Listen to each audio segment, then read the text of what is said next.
আসসালামু আলাইকুম বন্ধুরা, আজকের মিনি ব্লগে আপনাদের স্বাগতম। তো সকালবেলা বের হলাম অফিসের জন্য। সকালবেলাই এত গরম, জানি না সারাদিন কেমন গরম থাকবে। তো এই গরমে এগিয়ে যাচ্ছি অফিসের দিকে। যেতে যেতে রাস্তায় আবারও ফুলগুলোর সাথে দেখা।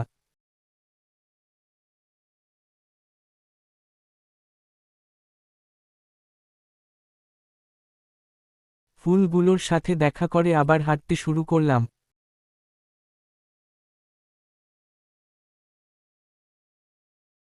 এইটা ভদ্রা লেক। সকাল সকাল তো, তাই জায়গাটা ফাঁকা, কিন্তু বিকেলে এই জায়গাটা বিনোদন ও আড্ডা দেওয়ার জায়গায় পরিণত হয়।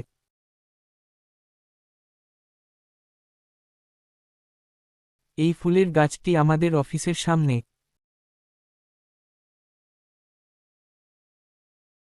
তো অফিসে এসেই দেখি আজ অনেক অর্ডার আছে, তাই অনেক জিনিস প্যাকেজিং করা লাগবে।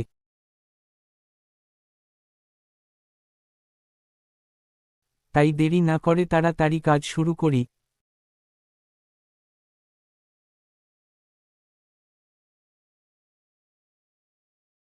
আলহামদুলিল্লাহ সময় মতোই প্যাকেজিং শেষ করতে পেরেছি। এখন সব হিসাব করে বুঝিয়ে দিলেও কাজ শেষ। ভিডিওটি ভালো লাগলে অবশ্যই সাবস্ক্রাইব করবেন। আল্লাহ হাফেজ।